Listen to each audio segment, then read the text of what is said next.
Okay, so thanks for having me. Really nice. Like I was saying, I'm not sure if you watched the Coast talk. I worked with Co together. We're both from Netherlands. So it's raining here. So if you hear any rainy noises, then sorry, it's me. I'm on the top floor, so there might be some rain on the roof. So let's start. So this talk is about the end-to-end test environments. So let me introduce to you the Duke of False Positives, the Prince of Time Consumption, the False King of the North, the feared opponent of CI/CD, the gold digger of IT, the struggle of DevOps teams, the challenger of patience, the master of frustration, the end-to-end test environments, the place nobody wants to be, the spaghetti that nobody can unravel. It currently looks like production, and then it isn't anymore. So, my name is Braam. I'm a director and founder of Open Value Amsterdam. I've been a developer and architect on a consultancy base for a lot of companies. And over the past, 6 to 10 years, I got involved in a lot of discussions about the end-to-end test environments. I had a lot of struggles with the organizations about this, and it became one of my favorite topics to talk about. It's a typical, I have a typical hate-love relationship or love-hate relationship with test-to-test end environments, end-to-end test environments. So I will start a poll actually, because I heard people are shy. So maybe they want to,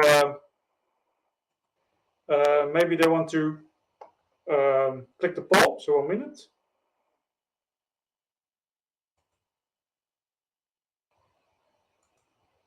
Okay, I tried to submit the poll now.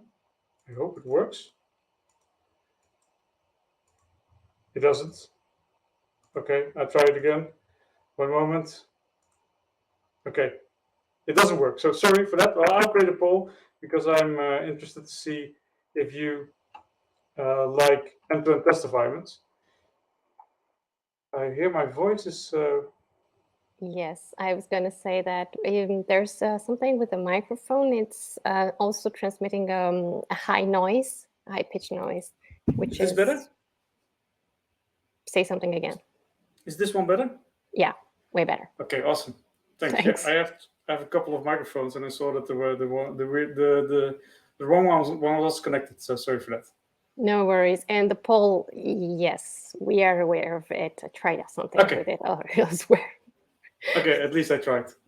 Yes, we appreciate that. Okay. So let's continue. So first, a bit about architecture. So for some, this is the number one topic on birthday parties. Well, like I said, except in the Netherlands, because there we like to talk about the weather, except for the architecture. So with all joking aside, we tend to talk, as in we as developers and architects, talk a lot about architecture, right? We all started with a server, a monolith with everything in one JVM or one application. It's a small app, and soon it becomes unmanageable, and we start splitting it up in all kind of modules. So we allowed to work with multiple teams on the same machine and the same JVM. But that's still not very scalable. So we're moving to multiple modular monoliths, and then things start to become complex, right? You need load balancers, etc. And soon people start talking about microservices, because apparently that's the thing that everybody does, right? So we move our microservices architecture on multiple servers, still bare metal, but we put it there. Then the fun starts, right? 12-factor applications, network I/O, resilience, separation of concerns, but still plugging in this real metal into the data centers takes a lot of time, right? So we start to virtualize things. So we have a couple of servers, we put virtual machines on them. Well, it will reduce hardware costs. It's easier to provision new machines, and it's easy to spin up. So we start with more VMs, and we start to split up things more. And well, we put that the microservices in containers. So we abstract the OS from the VMs. But because all those containers become unmanageable, we add a management of containers to it, like, for example, Kubernetes, right? So it has all kind of things like auto recovery, auto scalers, and it takes care of a lot of 12-factor applications for this, but still it's not manageable, really scalable, because it's all running on Metal. So we change our Metal to a credit card, and we move to the public cloud. And we can scale now as much as possible as we want, but it's in the public cloud, and that's of course very dangerous, people say. So what do you do when you want to add security to your microservices? Yes, we add blockchain to it, because that's the solution for everything, right? So, and as soon as you have all these things set up, and you look at inside and see that you need a lot of things to host your blog website with 10 visitors every month, right? So you revisit this, you revisit this, and you will go serverless, because, well, that's the next step, right? You don't need any Metal anymore. So all these architectural things and the things that we like to discuss with each other, and I'm not having any opinion about it, it's good or bad, but it's all about production. It's less about non-production environments. So how are we architecturing our non-production environments? Well, most of the time, the only requirement is that it should be like production. And that's it. So if we look at the end-to-end test environments, which is typically an environment that's not production, but it's a different environment, I want to talk with you about these kind of environments. So I want to be clear about the definition. I want to show you what I think is the problem with it. I want to show some of my experiences with it. I also want to show you the reasons that I heard people are using it, some of the alternatives, and I hope there's still a bit time for questions. So let's jump to the definition. So what is a end-to-end test environment? So for me, a end-to-end test environment is a complete integrated environment with production-like systems with a single purpose of testing. So it is a production-like environment that looks like production, but it isn't. And it has only one purpose, and that's testing. And if there are any front-enders watching and think that end-to-end test environments is a front-end to back-end test, well, it's a complete test with a complete environment. So there are real deployments with real production code, but only with test data. So these kind of environments has a lot of aliases. So I came across a lot of them. For example, a chain environment, which is of course the chain of all environments together. A user acceptance environment. A production acceptance environment. A broad stack environment, which is actually, I think Martin Fowler named it like this in 96, I guess. It came up first, like a broad stack environment, or a NGA environment. So it's NGA is short for just not acceptance environment. A retailer test environment. Theory, which I like the most, because in theory it works, but in production it doesn't. Acceptance environment, a pre-production environment, a enterprise-wide integration test environment, which you should name when you're talking with suits, a full stack environment, a production-like environment, a fake news environment, or a staging environment. So you probably recognize one of these names. So with all these names, we are pointing to the end-to-end test environment.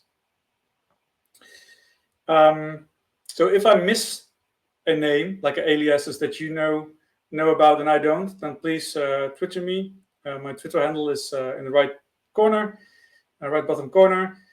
Please send me a message so I can add this to this presentation. So if we look at the traditional setup of a DTAP, so development, test, acceptance, and production, these kind of environments, like development is like your local development environments. The tests are the shared team infrastructure. Acceptance is a shared and integrated environment, like the end-to-end test environment. And production is, of course, the place everybody wants to be. So if we look at these end-to-end test environments, then these typically live in the acceptance area. So probably you already know my opinion about the end-to-end test environment. So I will try to explain you a bit why I think it's a problem. So things moved, right? So in the last couple of 10, 20 years, IT changed. And still, we're using the same tool to test our software, and that's a end-to-end test environment. So probably you know these cassette decks, these things, these storage thing. People know them by pencil, right? But things changed, right? So I think we should also change. So a couple of these problems with these end-to-end test environments are, for example, a test data hell, and you probably recognize it. If I look at an example with a shopping cart and a stock service and a catalog service. So for example, I'm responsible for the shopping cart service. If I want to have test my shopping cart, I need data from the catalog service and I need data from the stock service.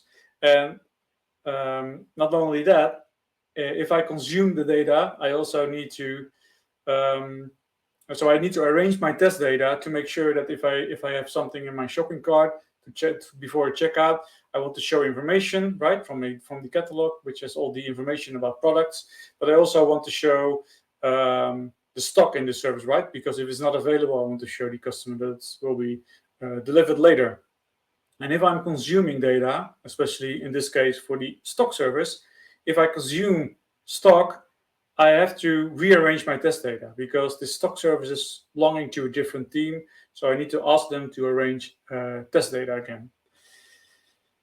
And it's not your test data. So probably in these whole test environment setup, there are more teams joining the catalog or using the catalog service and the stock service. And again, this test data needs to be correlated, right? So the products that are in the catalog service also needs to be in the stock service, and they need to be correlated. And if they're not correlated, you cannot do your tests. So, as you might notice, bye-bye independent DevOps teams, because how can you test your service if you are not independent testing your system? Another one of this end-to-end test environment is that I hear a lot that people say, oh, well, it's production-like. Well, I don't think it's that production-like, and I will explain you why. So if you look at a setup with an end-to-end test environment and multiple teams are working with different microservices or applications or monoliths, it doesn't matter, they all communicate with each other. So if in a normal situation, of course, a team will just put a production plus one version into the acceptance environment. They're going to test it, and if everything is well, they move it to production, and then production and the acceptance or the end-to-end test environments are the same again. But what happens if people are simultaneously testing new versions? So as you can see, it's not that production-like anymore. Or people are doing multiple updates before they are actually deploying to production. So they find something, they wait to moving into production, and they update it again, and then they move it to production. It's not so production anymore. Or you always have that team that never deploys to a end-to-end test environment. They always deploy immediately to production. Right? So as you can see, everybody is doing his utterly best to make it as non-production-like as possible. The other one is the test scope. So if you are, again, this example with a shopping cart, if you are responsible for the shopping cart, then what do you want to test? So there's, for example, the stock service has a message service, which is sending a message, both mail and SMS text message to a operator, and that operator knows that stock is running out, so it needs to order new items. So what do you want to test? So if a a customer checks out the shopping cart and there's just a stock consumed, right? There's a product removed from the stock. What do you want to test? Do you actually, as a responsible for the shopping cart, do you want to test how the catalog service is called and how the stock service is called, or do you want to actually make sure that the text messages arrived at the operator? I think you should think about your test scope on which is you're responsible and what other teams are responsible for. So other problems with end-to-end test environments are unstable tests, right? You test it twice and once it works, the second time it doesn't. You have very slow feedback time because you need to deploy it to the acceptance environment or the end-to-end test environment first before you have any results. It increases the time to market, which works perfectly for POs, for product owners. It has a lot of cost, which it's a good argument for managers. And if I have to explain these kind of things to my kids, I do like a Lego a lot. So I have this Star Destroyer, and I explain to my kids like it's the same thing as you buy like 4 of these Star Destroyers, and all these new Lego items are modular, right? So you build a piece and you connect them to the other. And I said, well, you start building them all and you try to see if they connect to all these pieces, and if they are connecting to all these pieces, you put it to the real thing. Well, which was not a good idea because my kids like to have 4 of these items, right? So, okay, but anyway, it's the same thing, right? It will cost you a lot of money to have, it's all money, right? Also the licensing costs, etc. It's real thing, and it costs you a lot of money. So, and it doesn't work. So I worked for a long period for a big Dutch bank, and they are in love with end-to-end test environments. So be aware that this bank has over 300 DevOps teams. They have all kind of products. So they're not a Netflix-like company that only has Netflix, right? But they have like payments, saving, credit cards, insurances, mortgages, investments, consumers, large organizations. They have native apps. They have a website and all kind of things. So they're building a lot of products. And to test all these things, they have a end-to-end test environment on premise. And they have it for over 10 years now, and they're really in love with it. And although it's always broken, they still love it. Actually, they love it that much that they don't have 1, but they have 5 of them. So they have 5 production-like environments to test all these kind of things. And while I was there, we managed to kill 1. But in the displeasure of destroying one of these environments, people start creating smaller test environments, smaller end-to-end test environments, which are only testing their own domain. And what do you do when things are broken in your smaller test environments? Yes, you're going to connect them to all kind of other environments. So actually, at some point, all of these environments were also connected to each other. Right? Yes, that makes me cry. And first I thought it was a joke, right? That people are starting connecting all these kind of test environments together just because they want to make progress. They want to quickly introduce new features. And if things are broken in the end-to-end test environment, they just connect to a end-to-end test environment that still works. So at some point I had a conversation at a team. So, and one thing, I was responsible for this small orange box, which has 150 apps running or 150 teams working on it. So in this support question, I had a support question from a different team, and I was working on this platform team. So he said like, hey, can you help me? Because our flow is not working anymore in environment 3. So can you have a look if the platform is the cause? So I looked into my machine. And I said, I don't see any platform issues. So can you show it on my device? Because cookies, etc. Right? So I just want to show if it's working on my device. Well, he said, hey, it's working. Oh wait, you're looking to environment 3 small. I said, yeah, that's what I said, right? Environment 3. He said, well, no, I actually meant environment 3 big. I said, like, but hey, that's the same platform. We only have like a 4 environment, so it's still environment 3, right? Yeah, no, but it's this is small environment 3. So yeah, but it connects to the same services for us, so it's no problem, right? But to us, environment 3 is small. We connect to services in environment 5 big. So my head was exploding. I was like, oh no, man, you're serious. So what are you doing? And that made me cry again. I have absolutely no words for this. But at the at this big Dutch bank, there's actually light ahead of the tunnel, because not all teams are relying on these services, and more of the teams are moving away from it. They're trying to test independently with their own scope. They're not using these end-to-end test environments. Actually, they moved to the public cloud with Pivotal Cloud Foundry and Azure. They moved to it, and actually they make the decision to not have any of these end-to-end test environments anymore. So they are not supporting any end-to-end test environments anymore, and everybody has to test their own software without a full, complete integrated environment, which is really cool. So for me, it's obvious, right, that these end-to-end test environments are not bringing anything. Well, I heard a lot of reasons why people still want to use it. So you can group them in 5 of these items. So it's either test data, trust, immaturity, compensation, or requirements. And I will show you all of them. So the first one is test data. So what I heard a lot was tests with semantic correct data can only be run in the end-to-end test environment. So then I have to explain semantic correct test data. Well, for example, if I have this REST endpoint with a get to a customer and you provide with a customer ID, there will be a response with an ID, a name, and a surname, which is my name, of course, and the customer should have a type, right? Which is in this case a string, as you can see. So what type do you expect here, right?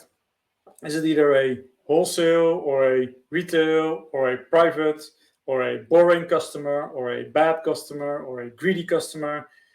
Well, you don't know actually, right? And apparently a type is a strict set of strings, right? So you want to know on which case of customer you want to make business logics and business decisions, right? So probably a greedy customer ends up different than a boring customer. So these kind of things are not testable if you're making your own test cases, right? You don't know what the other team is providing you as of types. So if you are testing these kind of things in a real environment with real test data, then you know for sure that you have test data that the team created, that also created the service. So you know for sure that you have semantic correct test data. So the data is production-like, right? And actually, that's true. I do see that there's a value in it for that, but that's also solvable by different ways, right?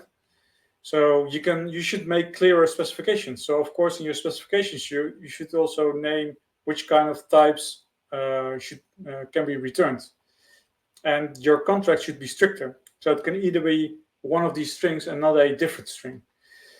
And if you're really happy with your test data in this end-to-end test environment, you should move it to for example, a stub, which you can run on your local machine and you can actually test against. And if you want to test business logics, like example, the greedy customer goes somewhere different than the bad customer, you can also do that in the lower part of the pyramid. For example, in the test pyramid, for example, with unit tests, right? And you should always build for failure. So if there is a customer type that you don't know, make sure that the whole application doesn't crash, but you have a flow for an unknown type of customer, for example. One of the other things you see is trust. So people want to see it working before they go to production, right? I want to see it working before I go to production. But actually what I hear is I don't trust the automated tests we implemented, or we don't have automated integration tests. We do like the manual testing labor. And I think that's very dangerous, because what happens if you don't talk the talk and click the click? What if you don't, if you forget certain test scenarios, right? If you don't do automated tests, you do everything manually. What about if you if you forget things? So in this case, you should really focus on gaining trust. And of course, the end-to-end test environment might help you with this, but there are better ways of doing this. So try to automate everything as much as possible. And if you have a bug, create a failing test case first and then fix it again. And really start investing in these tests, in these automated tests, and just show everybody that you're not providing any new bugs anymore. And if you can move these tests, if they're still in the integration, so in the top of the pyramid, move them lower in the pyramid and try to cover all these things with, for example, unit tests. And always prove yourself that there are no new issues found, right? So the tests that you have automated, they will make sure that these bugs will not happen again. One of the other things I hear lots is something about immaturity. So System X, which is a different system that we are not responsible for, had a new release and they broke the system, even though the contract with them is still the same. So these are typical things that you can test indeed in the end-to-end test environment. Of course, again, there are better ways, right? So we as developers like to wear headphones, right, and not communicate a lot with each other. But sometimes the team is just next to you, right? So start communicating with each other. Tell them what you're doing, what you're moving to production. And if you are able, stricten the contract and make the contract clearer. So it's clear that people can't make interpretations differences. And if you are able, try to also introduce consumer-driven contract testing. There's a bit more about later. And become resilient. So again, like a couple of sheets before, build for failure. If there's something happening that you don't expect, don't make the customer app crash, for example, but try to solve it in a different way. And if you are really, really dependent on each other, so two teams are working really, really together, try to build a one-on-one integration system. Don't build a whole enterprise test environment, but build a one-to-one integration environment. Just two of these services talking to each other. One of the other things is compensation. So when they release a new version, we first want to test our system because they often break things, right? So you're actually compensating for the quality of a different team. So this is a difficult one because here it's a bit about more than only developing, right? So you should put the responsibility where it belongs. So if the other team is not having the same quality as you are expecting from your own team, then put the responsibility where it belongs. They should level up, right? And become, again, resilient, right? So if something is happening that you don't expect, don't make the whole app crash, but make a different flow for it. And what you can also do is like try to isolate it and run expectations against their environments, right? So you can do, for example, run a Jenkins pipeline that runs certain tests against their environment, which is very isolated. And you can see, okay, if I call it like this, I expect that back, and I isolate it with these kind of tests. You don't need a whole end-to-end test environment for that. And one of the other difficult things is requirements. So our stakeholders demand that we first show it in end-to-end test environment, and with that, we guarantee our quality. Which is a very funny one for me, actually, because our stakeholders telling us how to guarantee quality, right? They want to see it before it actually moves to production, but we as developers are the ones that should show them how we are guaranteeing the quality, right? And we should start gaining that trust. So show them that we move to production without this end-to-end test environment, and we don't create new bugs, and it always works as you expect, right? And really focus on improving the non-technical process. So there are lots of alternatives to test these kind of things, and a couple of them I already mentioned. Most of them are just small things, right, with contracts and with resilience. But for example, there is a big thing called a CDC, so consumer-driven contract tests, right? I already explained. It can really help you with testing the border between two microservices, for example, or two services that call each other. So a CDC test is a consumer-driven contract test. it is a testing pattern, so it's not a library or something, but it's a way of testing the differences or the integration between two services. It actually tests the agreements between a consumer and a producer. It is in isolation, so you can run it on your local device, but you can also run it in your pipelines. And the nice thing about this is, like as the word is saying, consumer driven, the consumer is actually providing the expectations. So it says, if I call it like this, then I expect this back, right? And the producer tests these expectations in their pipelines also. So they always know that they won't break the contract with the other team. So there's a nice library called Pact.io, and they have a nice text about definition about a contract testing. Well, I don't have to, I think, read it for you. You can read it yourself, but I can't say it better, right? So this is actually contract testing. So for example, if I look at the customers and there's an ID and the ID is unknown, you expect a 404 back, right? With an empty body, for example. And if I call /customers, it should return a 400. And if I call customers without the slash, I expect a list of customers back.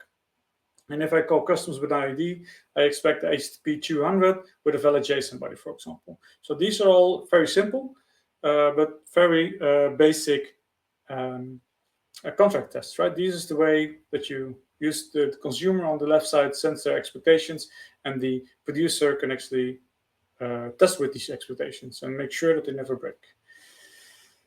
So the consumer actually sends a pull request to the producer's repo, right, with the new test. And the expectations are, like I said, provided as a test by the consumer. And the producer trusts not to break the consumer's test anymore because they have to test in the repo and it will build every time. And the consumer actually has a guarantee to not break contracts. So the producer is guaranteed to not break it anymore. But also a nice thing is that you can use it as, for example, API design. So if the consumer, before you actually created any code as a producer, the consumer can also provide you certain tests, so test-driven development, certain tests to show them like, okay, I want this API design like this. So if I call this, then I expect this back. And then you, as a producer, you can actually start implementing it. And you have a way of designing the APIs more like how the consumers actually want to be, instead of, as a producer, providing them with some environment or some API. And also, of course, if there are no tests, probably people are not using this API, right? So you can move it. So if I look at these test characteristics, so isolation, because it needs to isolate it, of course, complexity, test data setup, test data semantics, feedback time, stability, unused interfaces, well-fitness, cost, and maintenance efforts, you can see actually that the end-to-end test environments are not scoring very well because they're not isolated, because it's a whole complex environment. It's, like I said, complex. The test data setup is a hell. The feedback times takes a lot of time. It's unstable because people might change it. It's a persistent environment, right? So things are changing constantly. It doesn't review any unused interfaces or well-fittedness, and it costs a lot of money, and the maintenance effort is a hell. If we look at the mock tests, so mocking everything, stubbing everything, you can see indeed the end-to-end test environment is testing test data semantic, and a mocked environment isn't.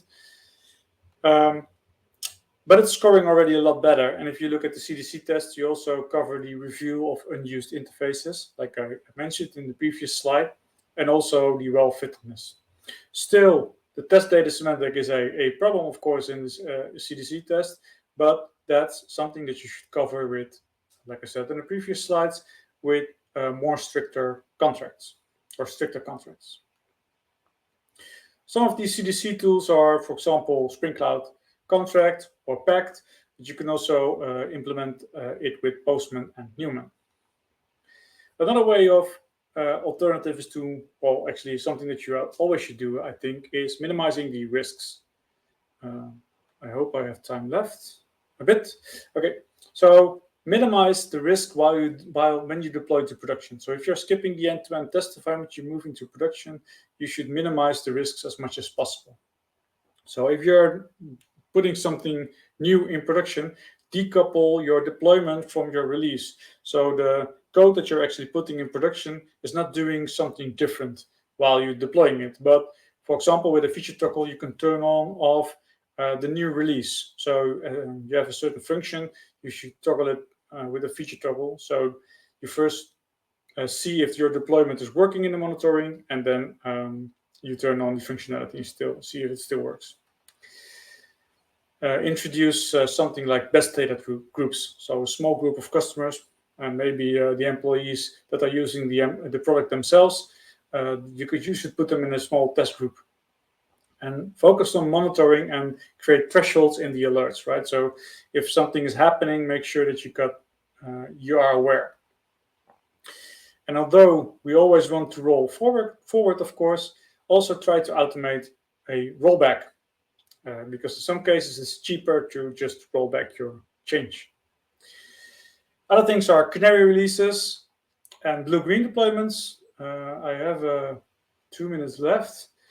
So for canary releases, this is a way of releasing. I think that it's worth the whole topic by itself, but you can introduce a new version and you direct a 1% of your customers to it, and to make sure that they are using this new feature, and see in the monitoring how it works. And if it works, then you're putting all the traffic to it. And if you look at blue-green deployments, we have a blue app and a green app, which the green app, of course, is the new app. And you're sending all production to the blue, and you have a certain test domain that you want to run on the green app. You test if everything works well. You see if the production traffic is also working well. If everything is working well, you're moving to the full green, and the green becomes the new blue. So I'm not saying that you should skip integration tests, right? Because I think you should do integration tests. But and I'm also not saying that removing the end-to-end test environment is easy. But what I'm saying is that a full-blown end-to-end test environment is not the correct answer to your problems. I think there's always a better way of tackling these kind of things. Well, I'm not sure if there's time for questions. Sorry for that. But if you have any feedback, please provide it me by Twitter or in the app. And well, I hope you enjoyed. Thank you, Roy. I really enjoyed it. I was watching the chat as well, the Rocket chat, and except that the aliases were very well received. I was surprised as well because I didn't know some of them, and it's always good to learn new terms. And I've actually made a picture of that so that I'm reminded. Like if somebody's mentioning some of those aliases in the future, I know to what they're referring to. Awesome. And well, we don't have any questions in the chat, but it was a mesmerizing talk. I must be honest on this one. I really was watching it like, oh, I really like the flow and everything, and about related to architecture as well. So it was really cool to hear that, and I'm sure that a lot of folks have enjoyed it as well. And also I tweeted that in case people have more aliases to tweet you as well. So to add more to the list, I want you to improve your collection. Thanks, Anna. So yes, it was amazing. Thanks again. Folks, you know where to find Roy. I have his Twitter handler. He's going to share the slides and everything. Really awesome again. Thank you for being here with us. And I will need to move to the next speaker and to put the intro for the next speaker. Thank you and have a great day. By the way, the sun is here in Haarlem, so sending some on your way. Thanks. Bye.